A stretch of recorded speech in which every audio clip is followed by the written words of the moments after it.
जय श्री राम, जय श्री कृष्ण मित्रों। आपका अपने चैनल नित्य कर्म गुरु जी पर बहुत बहुत स्वागत है। आज का यह ज्योतिष से संबंधित वीडियो मकर राशि वाले जातकों के लिए बहुत ही महत्वपूर्ण है, क्योंकि शनिदेव जिनको कहा जाता है न्याय के देवता, वह 30 साल बाद महापरिवर्तन करने वाले हैं। वर्ष 2023 में महापरिवर्तन क्यों? क्योंकि अपनी मूर्ति कुंड राशि कुंभ राशि में वह प्रवेश करेंगे मकर राशि से निकलकर। और जब मकर राशि से निकलकर कुंभ राशि में जाएंगे तो आपके जीवन पर शनिदेव का क्या प्रभाव पड़ेगा वर्ष 2023 में, क्योंकि शनिदेव की दृष्टि बहुत मायने रखती है।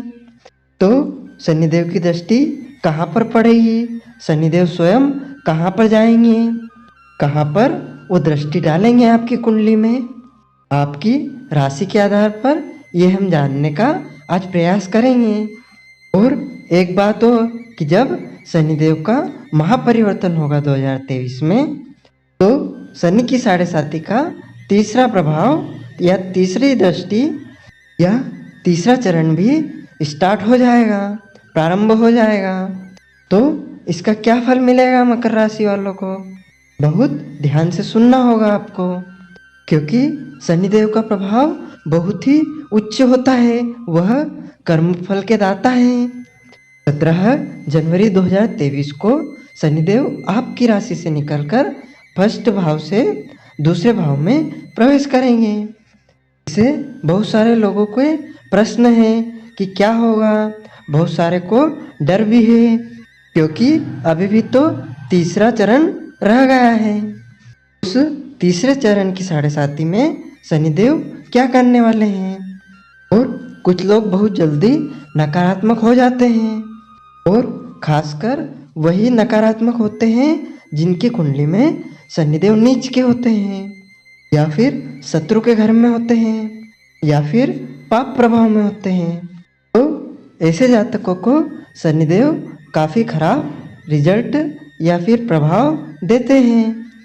7.5 में उन लोगों को थोड़ा कम प्रभाव देते हैं, अच्छा प्रभाव नहीं देते हैं। और जिनकी कुंडली में शनिदेव उच्च के होते हैं, स्वराशि के होते हैं, उनको शनिदेव रंक से राजा भी बना देते हैं। शनिदेव बहुत बड़े ग्रह है और इनका प्रभाव भी बड़ा ही होता है। अब जब शनिदेव आपके दूसरे भाव में प्रवेश करेंगे तो दूसरा भाव होता है धन का, कुटुंब का और वाणी का। यह भी समझने का प्रयास करें। और शनिदेव की दृष्टि आपके चौथे भाव पर पड़ेगी, आपके अष्टम भाव पर पड़ेगी और आपके 11वें भाव पर पड़ेगी। जब दूसरे भाव में शनिदेव आएंगे तो परिवार को लेकर सपोर्ट तो रहेगा, लेकिन इसके साथ साथ परिवार को लेकर चिंताएं भी रहेंगी। जब शनिदेव दूसरे भाव में आएंगे तो आपको धन जो आपने इकट्ठा किया है, जो हमारी बैंक में इकट्ठा है, तो उसके तरफ आपका मन जाने लग जाएगा कि मुझे एक अच्छी सेविंग करनी है, मुझे एक अच्छा इन्वेस्टमेंट करना है, मुझे अपनी कमाई को बढ़ाना है। लेकिन इसके साथ में अड़चनें भी रहेंगी, यानी कि मेहनत का सिलसिला अभी भी चलता रहेगा, लेकिन बदलाव यह आएगा कि सेविंग मजबूत होने लग जाएगी, धन इकट्ठा होने लग जाएगा, परिवार का सपोर्ट अच्छा मिलेगा और आपकी वाणी में एक अलग बदलाव देखा जाएगा। और इसके साथ जब चंद्रमा के ऊपर से शनिदेव निकलेंगे तो मन पर जो कंट्रोलिंग नहीं थी, जो मन चिंता में था, जो मन ज़्यादा नकारात्मक सोच रहा था, वह कहते हैं ना कि माइंड ओपन रहना चाहिए, दिमाग खुला हुआ रहना चाहिए, लेकिन वह बंद था। आप सोचते थे क्या करना रहेगा, कैसे करना रहेगा, क्या करेंगे। कुछ विद्यार्थी है, उनको समझ में नहीं आ रहा है कि क्या करना है, करियर में मुझे आगे क्या क्या करना है, क्योंकि चंद्रमा पर शनि का गोचर था। तो वह रास्ता अब खुला हुआ देखा जाएगा। आपकी सोच अब स्पष्ट होने लगेगी, सब कुछ सामने नजर आएगा।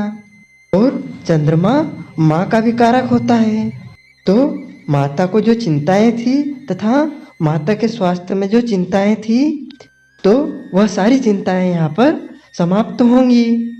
तो ये कुछ पॉजिटिव भी दिख रहा है यहाँ पर शनिदेव के महापरिवर्तन से। लेकिन कुछ नेगेटिव अभी भी दिखाई दे रहा है। वह क्या है कि तीसरा चरण जाते जाते आपको फल तो देता है, लेकिन जाते जाते कुछ सिखा कर भी जाता है। यानी कि मेहनत करनी है, अभी भी आपको मेहनत आप कर रहे हैं और मेहनत आपको अब भी करनी है। जिनकी कुंडली में शनिदेव उच्च के हैं, उनको अब बहुत अच्छा रिजल्ट परिणाम मिलने लग जाएगा। प्रॉपर्टी में डीलिंग आप करते हुए देखे जाएंगे। लेकिन हाँ, जल्दबाजी में मत करना। जल्दबाजी में अगर अभी भी आप कुछ काम करेंगे तो उसका रिजल्ट भी अच्छा नहीं होगा, ये भी ध्यान दीजिएगा आप। क्योंकि शनिदेव की दृष्टि चौथे भाव में पड़ रही है, तो प्रॉपर्टी में डीलिंग आप जरूर करते देखे जाएंगे 2023 में। और हो सकता है कि 2023 और 2024 में आप कुछ बड़ी प्रॉपर्टी का सुख उठा पाएं। कोई मशीनरी चीज़ों का भी सुख आप ले सकते हैं, यानी कि कोई मशीन आप ले सकते हैं, कोई इलेक्ट्रॉनिक आइटम आप ले सकते हैं। काफ़ी समय से आप सोच रहे थे कि ये आइटम, ये इलेक्ट्रॉनिक आइटम, यह चीज़ हमारे पास होनी चाहिए, यह चीज़ मैं खरीदना चाहता हूँ, लेकिन खरीद नहीं पा रहे थे। अब योग अच्छे हैं, तो अब आप वर्ष 2023 में खरीद सकते हैं। और शनिदेव की दृष्टि न केवल आपके चौथे भाव पर पड़ेगी, बल्कि आपके अष्टम भाव पर भी पड़ेगी। और जब अष्टम भाव पर शनिदेव की दृष्टि पड़ेगी तो षड्यंत्र से थोड़ा बचकर रहें। लेकिन जो शत्रु है वह अब आपके सामने दिखेंगे आपको, यह देख लीजिएगा आप। वर्ष 2023 में षड्यंत्र से थोड़ा बचकर तो रहिए आप, लेकिन जो आपके शत्रु है वह आपको दिख जाएगा कि यह मेरा शत्रु था और अब तक छुपकर बैठा था, अब सामने आ गया है। तो इसलिए जो शत्रु परेशान कर रहे थे वह परेशानी यहाँ पर अब दूर होंगी। और वह व्यक्ति जो ऋण से बहुत परेशान थे, पार्टनरशिप से बहुत परेशान थे, या फिर इसके साथ साथ वैवाहिक जीवन से परेशान थे, क्यों? क्योंकि शनिदेव की दृष्टि आपके सप्तम भाव पर पड़ रही थी। सातवें भाव पर जो पड़ रही थी वह अब नहीं पड़ेगी, वह दूर हो जाएगी। अब यहाँ पर वैवाहिक जीवन में जो परेशानियाँ चल रही थी, उन परेशानियों का सामना भी अब आपको नहीं करना पड़ेगा। और पहले शनिदेव की दृष्टि आपके 10वें भाव पर भी पड़ रही थी, तो कार्य क्षेत्र में क्या हो रहा था कि अपने आप को साबित नहीं कर पा रहे थे, प्रूफ नहीं कर पा रहे थे, आपका आत्मविश्वास कमजोर पड़ रहा था।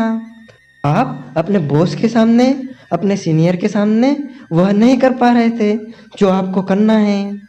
तो अब जब शनिदेव की दृष्टि आपके 10वें भाव से निकल जाएगी ना, तो आप थोड़े फ्री हो जाएंगे, आपका माइंड भी फ्री हो जाएगा, आपका आत्मविश्वास बढ़ जाएगा, आपके अंदर आत्मविश्वास आ जाएगा कि हाँ मैं करूँगा, यस ये मैं इससे हो सकता है, यह आपके मन के अंदर रहेगा।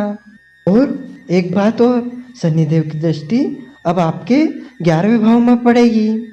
इनकम को लेकर बहुत सीरियस हो जाएंगे आप कि मुझे अब पैसा कमाना है, इनकम ज़्यादा करनी है, किसी भी तरह से मुझे अब अपने बैंक बैलेंस को बढ़ाना है।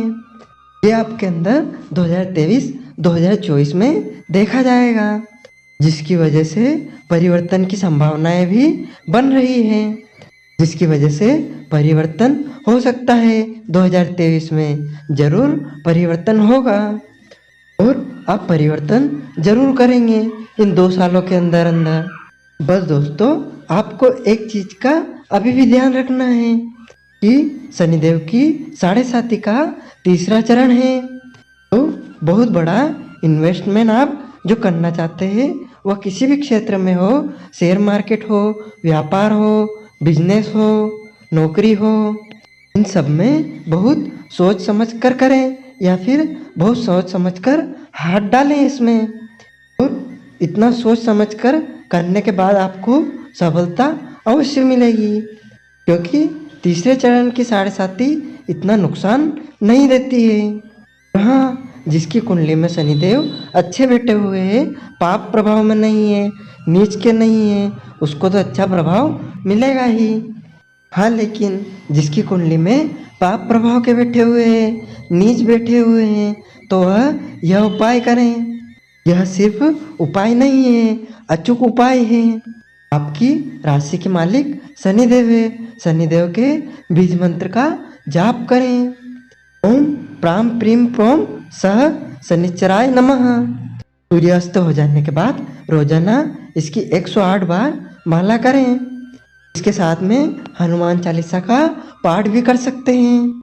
इसके साथ में हनुमान जी का चोला भी चढ़वा सकते हैं। हनुमान जी को प्रसन्न करने से शनिदेव प्रसन्न होते हैं। उपायों से आपको जरूर लाभ होगा। हमारा आपसे एक निवेदन है कि आप हमारे चैनल पर नए हैं तो हमें सब्सक्राइब कीजिएगा, लाइक, कमेंट तथा शेयर कीजिएगा।